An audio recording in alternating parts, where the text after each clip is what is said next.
Yo, what is up, everybody? It is your boy out here, CJ the DJ, coming to you live with a brand new episode of Hustle and Burn.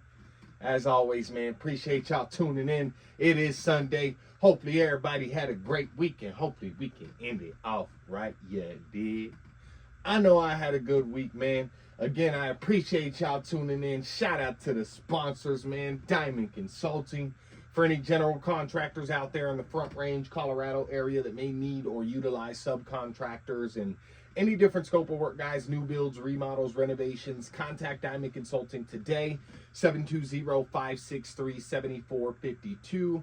What they have and provide is a private network of fully insured, fully ready to go, pre-vetted subcontractors looking to grow and scale their companies, okay? So, again, contact Diamond Consulting today, guys, 720-563-7452. Top of the morning to everybody. We headed into a new week, man. It's a new month, the month of August. August is a great month to turn up, so let's turn up, baby. Drink of the week this week, guys, with the NAs. We are going with a classic for the drink of the week this week. Always tasteful, okay? Whether it's NA, whether it's the actual one. A Blue Moon, guys. Blue Moon's NA gets the drink of the week, guys. It is absolutely delicious. A nice clean wheat. Tastes just like a regular Blue Moon. So for anyone looking to get into the NAs, definitely check out Blue Moon. It's one of the best choices, so they're getting the drink of the week. I actually went to the Adams County Fair the other day. Walk up to the beer stand. My brother-in-law asked her, "Do you have any NAs? Any NAs? Any NAs? Jeez, I can't speak this morning. Any NAs available?" And the lady responds and says, "No, we don't have any NAs available, but you are the fourth or fifth person to ask me that already this weekend, guys. Fourth or fifth person. I'm telling you, these NAs are coming up. They're getting popular. Go try the Blue Moon non-alc wheat. It's delicious. Tastes just like a regular Blue Moon, man. So like I've been telling you guys, it's not that you need to simply not drink and just drink NAs. But let's say, for example, you get a beer first and then get an NA after. You're actually pacing yourself, but mentally you won't know, bro. Especially if you're in the scene, especially if you're moving and shaking with some people around. You feel me? Like, just try it out, man. Try something new, shake it up, be different, you feel me? That's what we like to do. So let's get into it, man. We're going to start it off with the Not For Long League for y'all, man. And this week, we obviously had some pretty shaky news this week, man. Terry McLaurin requests a trade from the Commanders. He wants out at this point. They don't want to re-sign him to a contract anywhere near the point that he's thinking that he deserves. So Scary Terry now wants out, okay, of the Washington Commanders. And so what we're going to do today, just briefly, is go over my personal top 3 teams that I think could use Terry McLaurin and really should go after Terry McLaurin, okay? So number 1 on my list of the teams that need to be aggressively pursuing Terry McLaurin and that can also and do have the cap space to sign Terry McLaurin to kind of any contract that he wants realistically, okay? Number 1 on my list, guys, the Las Vegas Raiders. You feel me? The Raiders. Gotta have them number 1 on the list, man. The Raiders at this point in time do not have a set in stone number 1, man. I love Jacoby Myers, okay? I love Jacoby Myers. His production last year with the subpar quarterback was, top 10 wide receiver caliber, I believe, if I'm not mistaken. So, I love Jacoby Myers, right? But he's not a hardcore, solidified number 1 receiver in the NFL. And Terry McLaurin could step into this offense and really do that, okay? And so that's extremely important for me for the Raiders to kind of collect is these key pieces. We have a key piece at running back, okay? But again, at wide receiver, it's kind of lackadaisical in that wide receiver room, if I'm being honest. And I'd rather some other bigger name targets to throw, or for Geno to throw to, I'm sorry, okay? And so that's why the Raiders are number 1 on my list, guys, is simply because we don't have a set in stone number 1 wide receiver on the roster, even though Jacoby's been there playing that role, kind of cosplaying as a number 1 receiver. I would feel more comfortable with a receiver Terry McLaurin's caliber, sign him to a 2 to 3 year contract, kind of give him whatever he wants realistically. The Raiders got cap space to do that. So that's just my take on it. I think the Raiders really, really should be pursuing. I think if we got to get up a couple seconds, third rounder, whatever, bro. I truly, truly believe that, at the end of the day, if we can get a solid wide receiver one in there, the offense might be scary, bro. The offense might be scary this upcoming season for the Raiders, man. So that's just my personal opinion, okay? I got the Raiders as the number one destination spot for Terry McLaurin. The Raiders should be aggressively pursuing them. And if I was Terry, I wouldn't mind going out to Vegas to finish off the career, man, after being in Washington for so long. Who knows? All right. Number 2 on my list, guys, that should be 100% going after Terry McLaurin is the San Francisco 49ers, okay? San Francisco 49ers currently right now have the second most cap space, okay? They have the same kind of situation, if you will, as the Raiders, okay? Where right now, due to injuries and them getting rid of Debo and everything like that, the San Francisco 49ers honestly don't have a wide receiver one. If you recall, I mentioned it a couple weeks back. Brandon Ayuk is out, guys. He's not expected to make the season debut in any way, shape, or form. Bobby Pearsall, he's hurt. He's not expected to make a season debut in week 1, okay? So right now, the San Francisco 49ers have the second most cap space of any team in the NFL, but at the same time, they also don't have a number one wide receiver. So we just sent old Debo over there for, some picks, blah, blah, blah, blah, blah. I'm calling that organization, seeing what they want for Terry McLaurin at the end of the day. Because we got the cap space to, again, as the Raiders do, give him whatever he wants to end his career. Now, I'm not saying you're throwing crazy money at the guy, making him, top 3, top 5 receiver paid. But again, that 7 to 5 position, that's where Terry McLaurin belongs at this point in time. And I know a lot of people say he's 30, 31, whatever, and that's, kind of the narrative that's going on. But there was a post I just saw yesterday that had a lot of the wide receivers in their last 1,000-yard seasons were 30, 31, 29, 29, 29, 31, 31, 30, 29 years old. So, these guys aging a little bit. The wide receiver age has kind of, it's lengthened, okay? The career span for a wide receiver has lengthened a little bit, whether it's rule changes, whatever. But it has expanded. So Terry McLaurin still has a lot of juice left, okay? And so that's why I think, in my opinion, San Francisco should be aggressively pursuing Terry McLaurin. Do a little, swap. Y'all get Debo, we'll get Terry, whatever. We'll see who it works out for. And I guarantee you it would work out better for the San Francisco 49ers, my opinion. I just don't think Debo's going to translate well in Washington, but whatever. We'll see how they utilize it. All right? Just my opinion. Now, that is the second team. So first we got the Raiders on the list. Second, we got the San Francisco 49ers.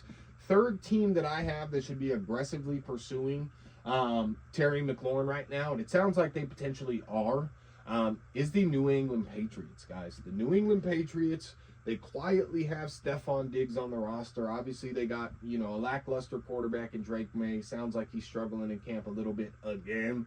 After y'all just sent that guy down to the team that we shall not name down in Tejas. You feel me? They have a clear-cut number one wide receiver. So they're in a different situation than the Raiders in San Francisco with no number one wide receiver. They have the number one wide receiver in Stephon Diggs, okay? But they also have the most cap space of any team in the NFL right now. And so essentially, if I'm the New England Patriots and I can get Terry McLaurin for something that's comfortable and pair him on the other side of Stephon Diggs, it only opens the field up for my quarterback, Drake May, who's struggling. For my backfield, who we're redeveloping at this point. We don't know what's going on with Ramondre Stevenson. He was in and out last season, hurt last season. Got this young running back that's coming in. We'll see what happens there. So I think that New England is number 3 on my list simply for the fact that they are trying to look for ways, especially since they don't have a backup option, since they shipped Joe Milton out.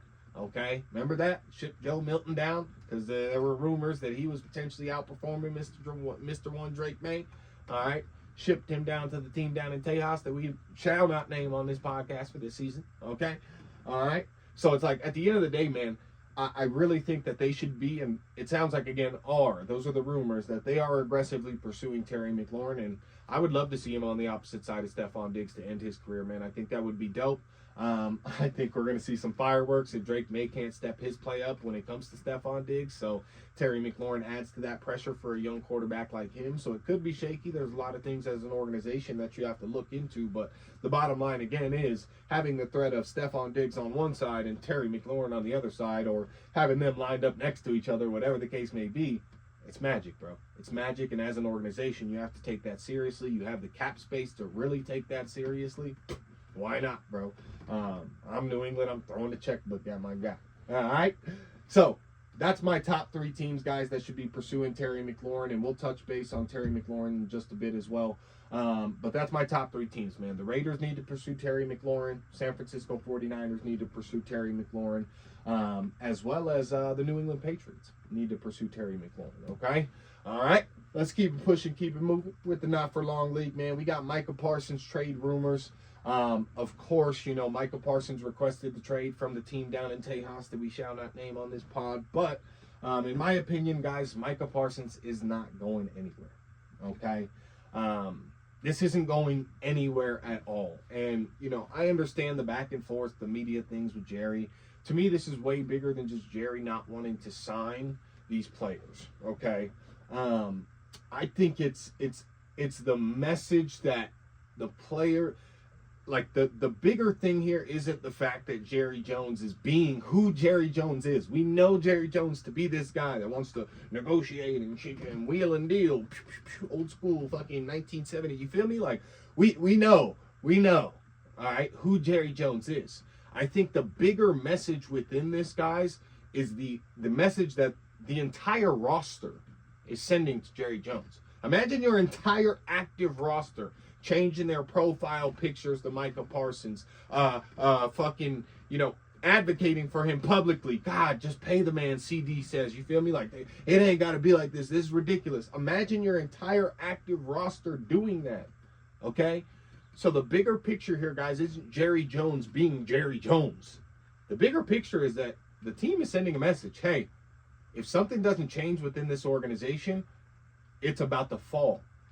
The kingdom is about to crumble. This is a crumbling point. This is a key point in time. I want everyone seriously to take note of this, because I know we're used to Jerry Jones being Jerry Jones. But I'm telling you right now, this is a final stand right here by the players. If he does not get Micah Parsons signed by week 1 of this season, the empire is going to crumble from underneath Jerry Jones, okay? Because the players are going to start overhauling. The players are going to start requesting trades left and right, things of that nature. I'm telling you, it's going to be a domino effect, okay? So the key take on it is not Jerry Jones, again, being himself. He is who he is. We know what Jerry Jones is going to do. It's predictable. The point is the message that the players are sending to the owner of their team, as well as his son, okay, with their duties as general managers and things like that, and player personnel, player operations. This could go bad very, very quickly. I'm telling you guys. And that's the main thing here. It's a new world, Jerry Jones. It's a new world, Jerry Jones. We don't care about that old way of thinking. You pay us what you owe us or we're gone. It's like the WNBA girls, right? It's like the WNBA girls. It's like, hey, pay us what you owe us, fam, or we're gone. And you know, Micah, he is one of only 2 players that has recorded 12 sacks in each of his first 4 seasons, okay?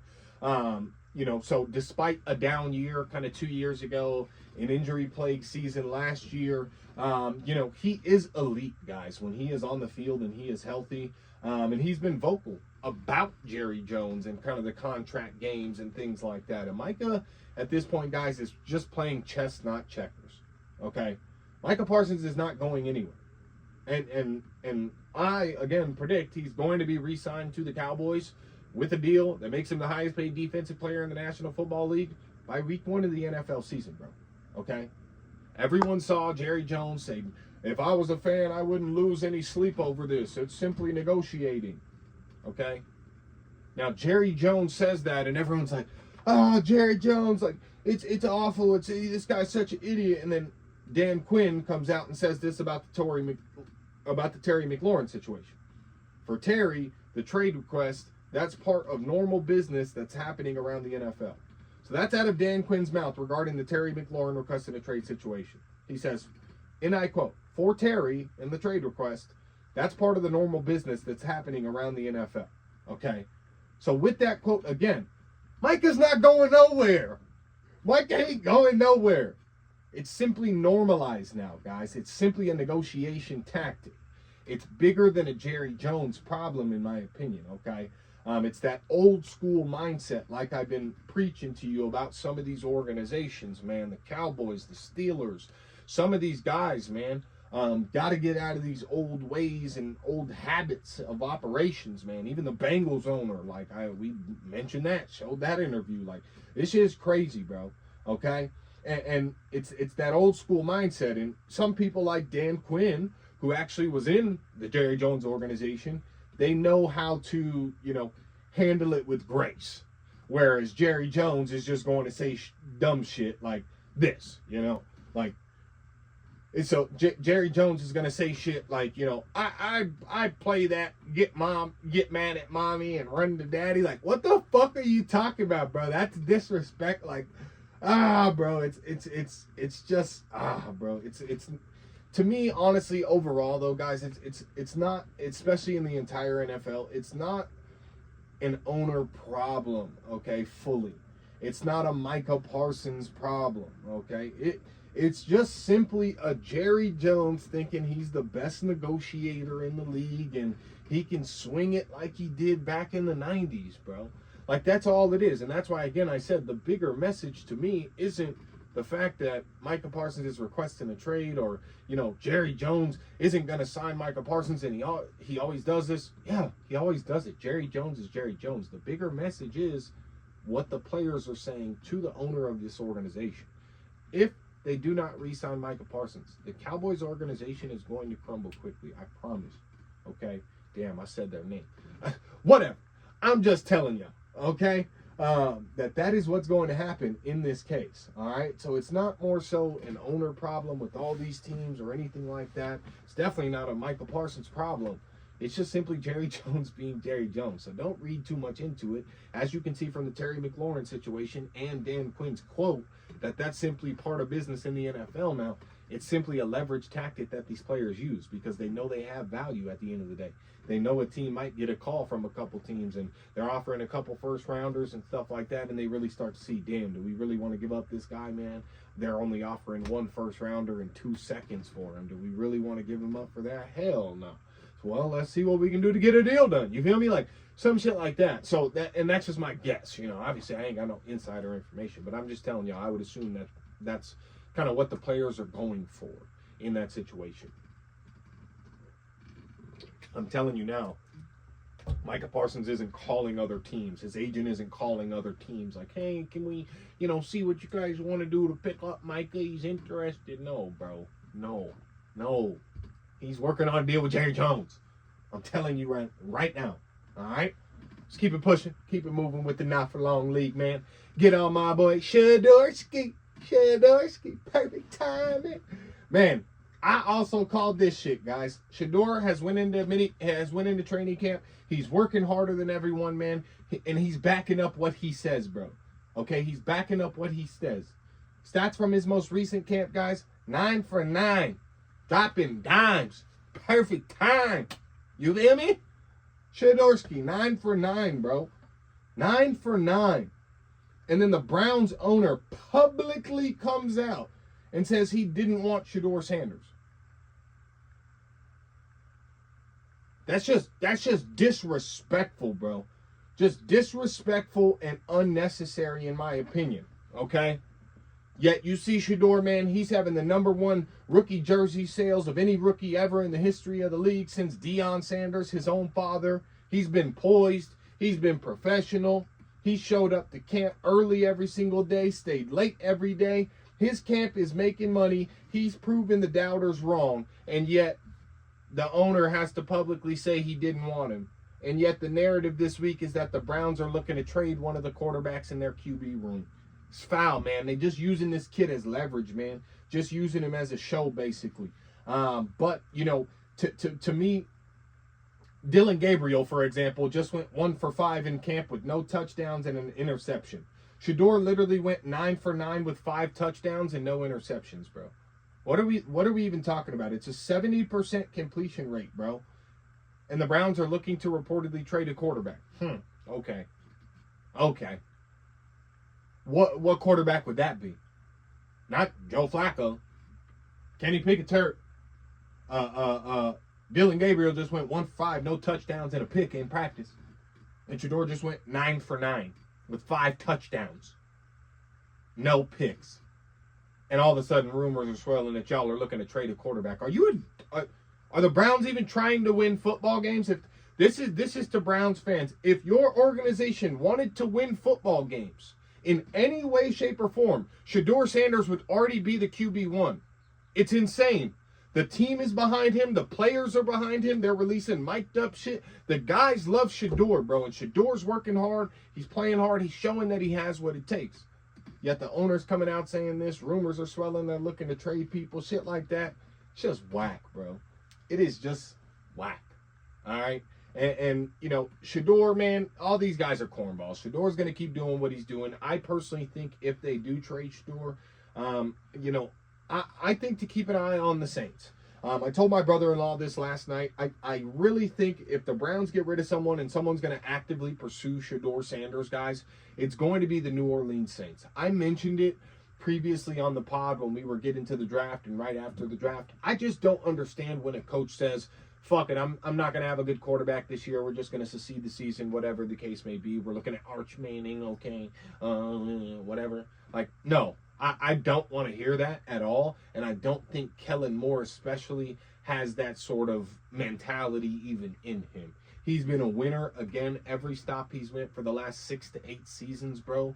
Why would he just sit here and basically say, yeah, the offense is basically going to suck this season. We got these horrific quarterbacks that wouldn't even really make a roster if we had a solid QB. And you don't think the Saints are going to try and go after him, man? Sheduer's a rookie. He's on a rookie deal. You don't have to think about re-signing him for a couple seasons at least, man. And you're the team that, at the end of the day, made the trade to actually give him a shot to get on the field. You know how much love you're going to get, bro? I'm telling y'all, man. Keep an eye on the Saints trading for Sheduer Sanders if the Cleveland Browns are actually stupid enough to let them go. And if the Cleveland Browns are actually stupid enough to let Sheduer Sanders go, any Cleveland Browns fan in the world should quite literally burn everything Browns, and you should give up on your organization, because at that point, it clearly shows the organization is purposely trying to move backwards and not forward to win football games. That's just my perspective and take. All right? That's enough of the Not For Long League, man. We're going to get into some music news this week. This week, man, just the one thing I wanted to bring up for y'all. And I've said it before on the pod, man. I've chatted about this gentleman a little bit on the pod, but Ebro Darden, man. Ebro Darden, he had Drake in his mouth again this week. Just saying some recklessness, man. And just talking stupid. This guy is just an idiot, okay? He's just an idiot, guys. Like, listen to this, what he says, and then you can kind of be the judge of what you think. But he's just an idiot. Okay. I'm not even talking about certain people. I'm talking about Drake. I'm not talking about people who are fans. I'm talking about studied craftsmen who are great at contributing and understand what this hip hop shit has been since its conception. Yes. Like, I'm not just talking about rando fans on the internet, bro. Listen, a lot of these fans and a lot of people on the internet, y'all don't even love hip hop like that. You're just fans of an individual. We are having hip hop conversation about something that has literally saved our lives, put food on people's plates, and is a culture that has been an inclusive culture of all different types of ideas and music and expression and all of these things. He's quite literally just an idiot. And so it's like, at the end of the day, I've mentioned it as well on the pod, Ebro controls Apple Music's playlisting, bro. He's the head of playlisting and shit like that with Apple Music, okay? So if he doesn't like Drake, which he's openly and actively saying he does not, bro, then manipulation is inevitable, bro. He just said this hip-hop shit has fed families. This hip-hop shit feeds families, so fuck one guy. It's literally what he said. He said, this hip-hop shit has fed families, so fuck one guy. But that one guy has given out 48 top 100 hits, okay? Drake has given out 48 Hot 100 hits, guys. That's absolutely insane. He's opened the doors for genres like dancehall, like Afro beats, even melodic hip-hop, bro. Drake was that wave, bro. He's who brought that in, bro. He's kept the lights on for the labels. He's kept the lights on for the streaming platforms. He's kept the lights on for everyone, bro. And you got guys like Ebro that are running Apple Music, and you're supposed to expect no manipulation, bro. Okay? So Ebro's all about protecting the culture of hip-hop, and Drake's somehow a culture vulture, and yada, yada, yada, yada, and he not like us, okay? But then, look at him defending right here in this clip. This is with the late, great Irv Gotti. And guys, this is 8 years ago. This is something else I mentioned on the pod. This is Irv Gotti talking to Ebro 8 years ago about the bullshit that's going on with the streaming. And he actually references Drake specifically. Look at what Ebro brings up. I want you guys to listen to this and see what Ebro brings up. I tell Drake all the time, I'm like, Drake, you don't even understand. Like, if you was in our era, you would be selling 15 million, 10, 20 million a clip. Yeah. Your first week would be 2 million. First week, no. 2.5. Well, now Drake's streaming numbers, I mean, they definitely His streaming numbers tells tells the story. That's how you can. But there's nothing like you sold 15 million, especially for the renegotiation. Well, now though, but now that they've bundled the metrics and the streaming and everything kind of works all together. It's still fuckery though. Tell me why. It's the labels. You know, we can't track or monetize fully what the stream or what this means or what backdoor deal that they're cutting with Spotify, with Apple, with thing. It's a trickle down. You understand? So you don't feel Apple like it's gives the transparent Universal enough. Music Group $250 million because that's their royalty check or whatever for the streams. It's not trickling down, right? Okay. Now Ebro brings up the fact that at the end of the day, well, with the streams, you know, there's now bundles and stuff like that kind of works it up and helps it. It's bullshit, bro. He validates a broken system that at this point in time is completely broken. Again, notice how Irv Gotti also 8 years ago mentioned Apple Music giving Universal Music $250 million for royalty check. Yeah, bro. Okay, whatever. Like, the manipulation has been in, bro. The fix has been in, bro. Didn't another big name artist just say that was happening with their label against them in reference to a song that called him a pedo, right? And it was heavily backed by the label and promoted to Spotify, but no, it can't be true, right? Even though there's a legend in hip hop saying this shit 8 years ago to Ebro's face, and Ebro brings up the fact that there's bundles and shit like that, okay? And that's why I told y'all, like, they flipped your mind with this beef to think Kendrick isn't the industry guy. Kendrick actually is the industry hip-hop guy. They are trying to kick Drake out. They are the industry. Wake up. They are trying to kick Drake out, bro. Like, you feel me? That's why I told y'all, like, you don't see the way that they flipped that, okay? And so, you know, Ebro says that shit, and he brings up, again, one of the corniest trends that's happening in hip hop. That's his defense that he goes to when he gets called out directly to his face by someone in regard to the streams and Apple Music getting paid, shit like that. He goes in and he references something that's the corniest trend in hip hop. I referenced it with Nav. There's a couple other artists that do it. These guys that are sitting here bundling their album deals together. Okay, they're bundling it with merchandise. They're bundling it with vinyl CDs that no one's going to go fucking play ever because no one has a CD player, bro. What are we talking about, bro? Okay? But that counts. One CD purchase counts as 1,000 streams, 10,000 streams, whatever the case may be. One t-shirt counts as 1,000 streams. One fucking pair of socks counts as 1,000 streams. Get the fuck out of here. It's one of the corniest trends in hip-hop. And it's because guys like Ebro are the head of Apple Music pushing and promoting bullshit like that. But want to hate on guys like Drake, say he's a culture vulture, but he's given 48 different people shots on the Hot 100, bro. Hits on the Hot 100, bro. Drake don't use bundles. Drake don't need gimmicks. Drake's streams are organic. Where he's got 1 billion streams, this shit is organic, bro. No bundles, no merch deals, no none of that shit, bro. It's the corniest trend in hip-hop, bro. And a lot of the guys that hate Drake have to do those bundles because they can't keep up with the actual streams that he does, bro. So I'm done with Pusha T because he does it. He just did it on his Clips album. I'm done with Kendrick Lamar because we know he's TDE is botting Doechii crazy right now. Doechii has been damn near canceled by a lot of people because of the clear botting that's been going on. Okay? You got even guys like Tyler, the Creator, who just loves Clips, so he all of a sudden has to go at Drake at the end of the day, doing this same bundle shit with his new album. Because y'all can't sell, bro. Y'all don't stream, bro. People don't want to hear you, bro. Okay? You have your fucking fan base and that's it. But you're not icons, bro. Drake is an icon, bro. Okay? So everyone's saying that Drake is a culture vulture and this and that. I'm tired of it. I'm done with the narrative. Drake is the GOAT. Just cut the shit out.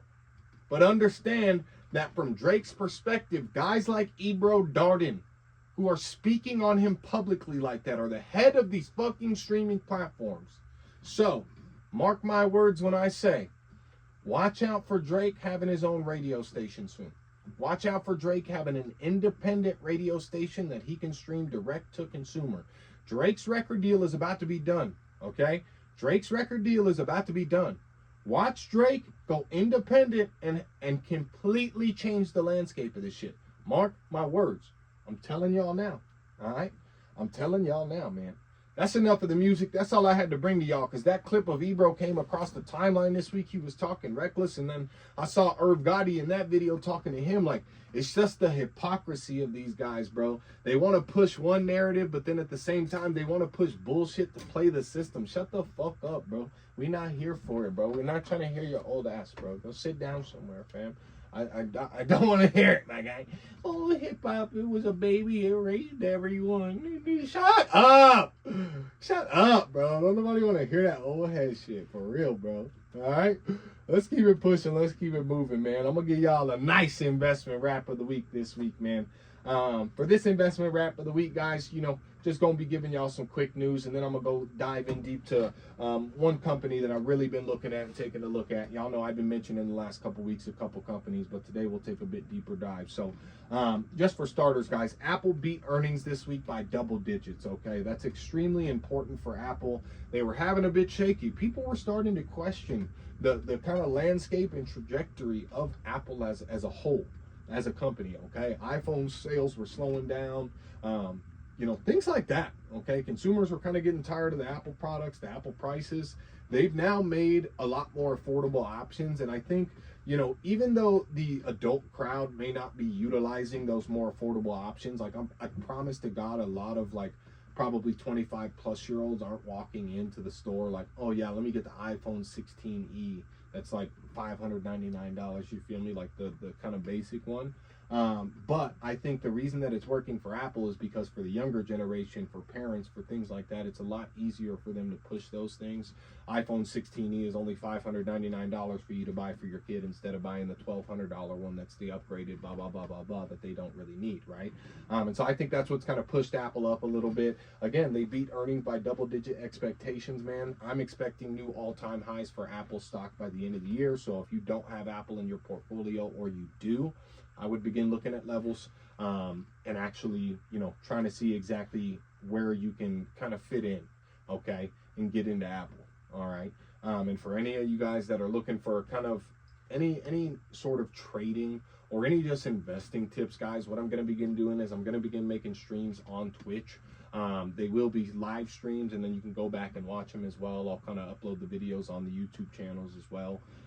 Just so you guys can see, guys, kind of how I find my levels on these certain stocks when I am investing. Again, you've heard it from me before many, many times. Long-term vision beats short-term gain. I am a long-term investor, so that'll be more so the stuff that I'm doing, but I do day trade a little bit, so I will be doing some of the day trading stuff as well on there. But that'll be live streamed on Twitch, and then I'll go ahead and upload the videos to YouTube and things of that nature as well. So just wanted to give you guys that point for anyone that's looking to learn more about investing, for anyone that's looking to learn more about when to get in, things of that nature, what to look for. Definitely start tuning into those. Let me know, shoot me a message. I'll get you the links every single time, whatever the case may be. I'll get you the Twitch page. You can turn on the notice.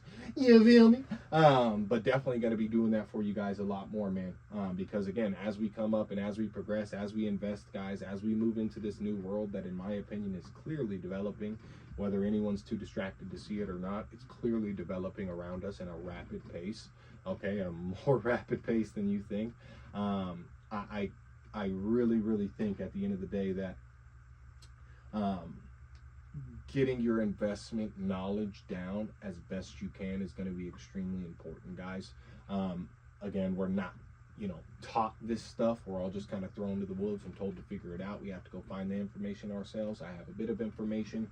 I'm here to share that information with you guys so we can all come up together, right? All right, so let's keep it moving with the investment wrap of the week.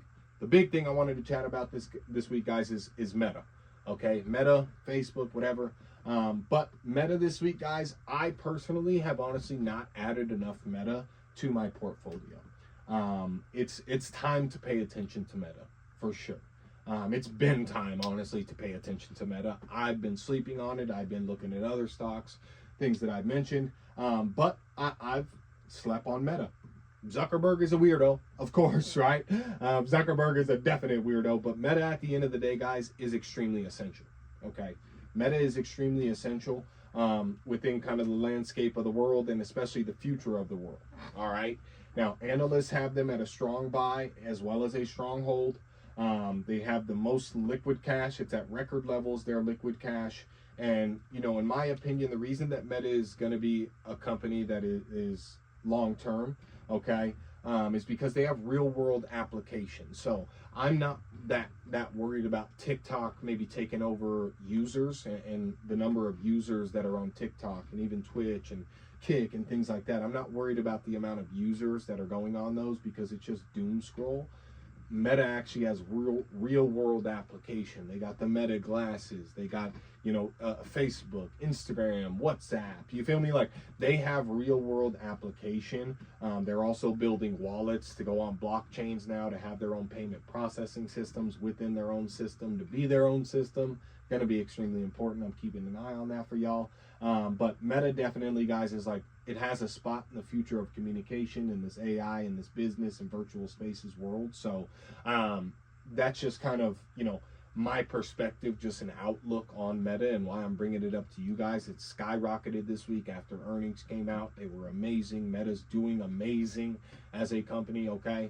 It is not too late to get in, but you just got to wait for a little bit of a cool off, I would say, right now. But it is making and breaking new all-time highs right now. And so for Meta, guys, I wanted to kind of go over a brief chart breakdown for you guys. For anyone that's listening on Twitch, I apologize, you won't be able to see the charts visually, but Meta tested, guys, it tested all-time highs back in February, okay?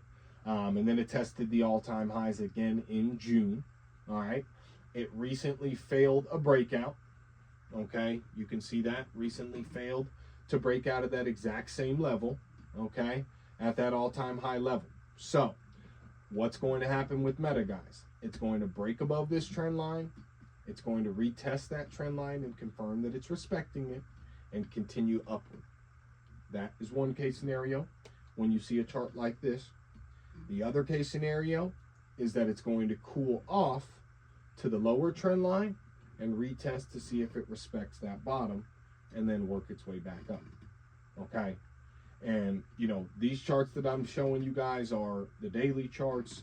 Again, long-term investing, guys, when you're looking at building a portfolio, we care about the months, man. We care about the years. We're not too worried about one singular day, okay? And that's why the chart looks like that. So for me, man, the buy zone should be when Meta hits these key support levels, okay? When Meta hits these key support levels, because of where it's at, because of how good the company is doing, and again, because I believe that they have a very big foot space in our future, I would recommend adding Meta as soon as it cools off and goes to these kind of key levels here, guys, and it's retesting and confirming and respecting these levels. If you get respect at any of the levels that I just showed you, I would pick up Meta, okay? Simply because at the end of the day, again, it's not too late to get into this company. They're going to be a company that is going to continue to rise and rise and rise and rise and break all-time highs, and they're going to end up probably, hopefully one day doing a stock split, things of that nature, because they are a little bit expensive in terms of a stock. It's $759 each. But again, as I've been mentioning, for you newcomers, for you guys that are looking into investing, it's not about investing $750 immediately. You can invest $50 if you own some of Meta stocks. It doesn't matter. You still make money off that $50 that you invested if the stock goes up, okay? That's extremely important. If you had invested $50 the other day in Meta and it just spiked up 12%, your $50 is up 12%, okay? And so that's what I'm saying to you guys is it's extremely important for you to pay attention to that and understand that. It's not about throwing all your money at investing, bro, but any ounce and any little piece that you do have that you can afford to not spend, put it in the markets, man.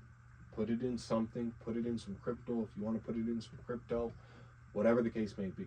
But those are the levels that I'm looking for on Meta. It's way past due that I add more Meta to my portfolio.